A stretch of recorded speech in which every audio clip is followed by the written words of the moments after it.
ज्योतिषियों ने सभी ग्रहों के लिए वेद मंत्र खोज निकाले हैं। यहाँ सभी की समीक्षा का तो स्थान नहीं है, परंतु पाखंड के भंडाफोड़ के लिए 2-3 मंत्रों पर विचार करेंगे। शनि के लिए जो मंत्र पढ़ा जाता है वह इस प्रकार है। शन्नो देवीरभिष्टय आपो भवन्तु पीतै शयोरभिस्रवन्तु। यजुर्वेद अध्याय 36वां मंत्र 12वां। इस मंत्र में शनि पद ही नहीं है। उवट और महिधर ने भी इस मंत्र का भाष्य करते हुए इसका शनि ग्रह परक अर्थ नहीं किया है। मंत्र का ठीक अर्थ इस प्रकार है।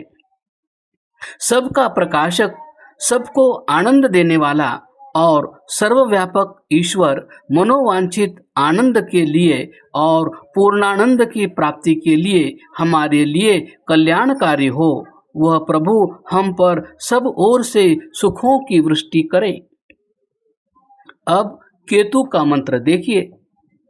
केतुम कृण्वन्न केतवे पेशो मर्या अपेशसे समुषद्भिर्जायथाः। यजुर्वेद अध्याय 29 मंत्र 37। इस मंत्र में केतु शब्द पड़ा हुआ है। इसमें तनिक भी संदेह नहीं है, परंतु इसका केतु ग्रह के साथ निश्चित रूपेण कोई संबंध नहीं है। उवट ने केतु का अर्थ प्रज्ञान किया है और महिधर ने ज्ञान अर्थ किया है। मंत्र का ठीक अर्थ यह होगा। हे विद्वान पुरुष, अज्ञानियों को ज्ञान प्रदान करते हुए और धनहीन मनुष्यों को धन प्रदान करते हुए तू अज्ञान और दारिद्र्य का नाश करने वाले तेजस्वी पुरुषों के साथ उत्तम प्रकार से प्रसिद्ध हो। उद्बुद्ध स्वाग्ने प्रतिजाग्रही। यजुर्वेद अध्याय 15वां मंत्र 54। इस मंत्र को पाखंडियों ने बुध का मंत्र बना दिया। इस मंत्र में बुध शब्द ही नहीं है। यहाँ उद्बुद्धस्व क्रियापद है। इसका अर्थ है उद्बुद्ध हो।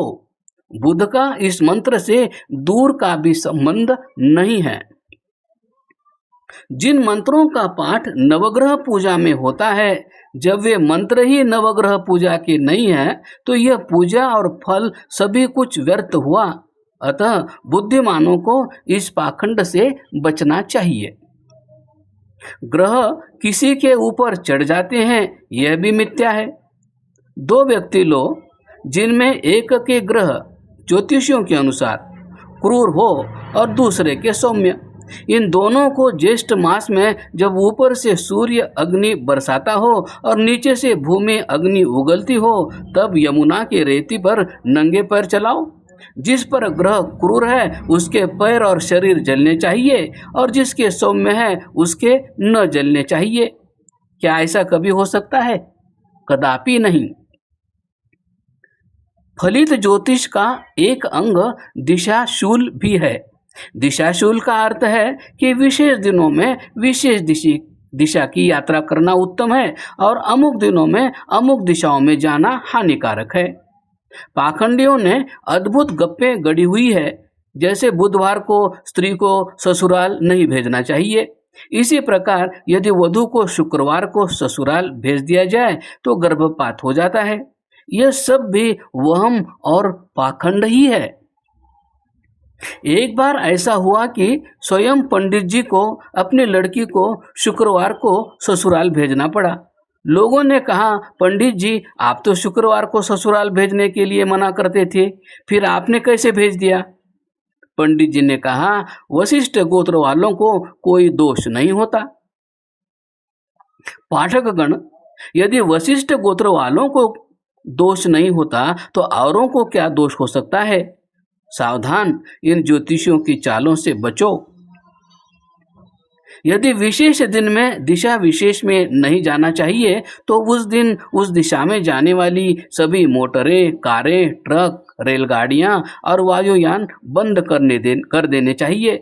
परंतु हम देखते हैं कि रेलें और मोटरें प्रतिदिन प्रत्येक दिशा में जाती है।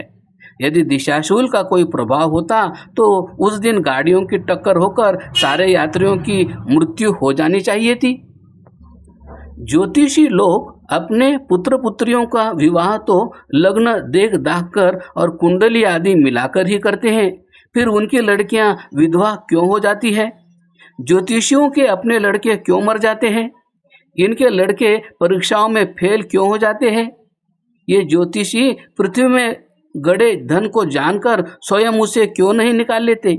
व्यापार में तेजी मंदी को जानकर स्वयं करोड़पति क्यों नहीं हो जाते? यदि यह फलित ज्योतिष सच्चा होता तो इन ज्योतिषियों को पटड़ी पर बैठने की आवश्यकता न रहती। यदि इनकी भविष्यवाणियां सच्ची होती तो इन सबको CID अर्थात गुप्तचर विभाग में कार्य मिलता, अथवा ये चोरों का पता लगाकर और पुलिस को बताकर मालामाल हो जाते। 9 फरवरी 1965 को पंजाब के भूतपूर्व मुख्यमंत्री कैरों की निर्मम हत्या की गई थी। हत्यारों का पता लगाने के लिए 50,000 रुपयों की घोषणा की गई थी। कोई भी ज्योतिषी न बता सका कि कैरों का हत्यारा कौन है। विभाजन से पूर्व भारतवर्ष में 600 राजा थे। उन सभी ने ज्योतिषी पाल रखे थे। किसी ज्योतिषी ने अपने महाराज से यह नहीं कहा, महाराज सावधान हो जाओ, अपना कोई प्रबंध कर लो, यह राज्य आपसे छिनने वाला है, पटेल रूपी राहु आपको ग्रसने वाला है। चलो, राजाओं को न बताया तो कोई बात नहीं, उन्होंने अपना भी कुछ प्रबंध नहीं किया। करते तो तब जब उन्हें भविष्य का कुछ ज्ञान होता। आजकल भृगु संहिता के नाम से भी एक पाखंड पनपने लगा है। प्रत्येक भृगु संहिता वाला कहता है कि मेरी संहिता ही प्रामाणिक है, शेष सब मिथ्या है। प्रत्येक अपनी संहिता को सच्ची और दूसरों की संहिता को झूठी बताता है, अतः यह सभी झूठे हैं। इस फलित ज्योतिष के अंतर्गत ही हस्तरेखा भी है, यह भी मिथ्या है। अनेक लोग ज्योतिषियों को अपना हाथ दिखाकर अपने को ठगाते हैं। आपके हाथ में क्या है? लीजिए, एक ऐतिहासिक, महत्वपूर्ण एवं शिक्षाप्रद घटना पढ़िए। एक बार एक युवक महर्षि दयानंद के पास गया और अपना हाथ आगे बढ़ाकर कहने लगा, स्वामी जी देखिए मेरे हाथ में क्या है। स्वामी जी ने उसके हाथ को देखते हुए कहा, इसमें खून है, मांस है, चर्बी है, चाम है, हड्डियां हैं, और क्या है? हमारे हाथ में क्या है? वेद कहता है, कृतं में दक्षिणे हस्ते जयो में सव्य आहितः गोजित भूया समश्वजित धनंजयो हिरण्यजित। अथर्ववेद 7वां कांड। मेरे दाएं हाथ में कर्म है और बाएं हाथ में विजय है। मैं अपने कर्मों के द्वारा गौ, भूमि, अश्व, धन और स्वर्ण का विजेता बनूं। यदि आप रेखाओं के भरोसे ही बैठे रहे तो कुछ नहीं होगा। कर्म द्वारा, प्रबल पुरुषार्थ द्वारा आप सारे संसार का शासन भी कर सकते हैं, अतः कर्म करो। मनुष्य अपने भाग्य का निर्माता और विधाता स्वयं है।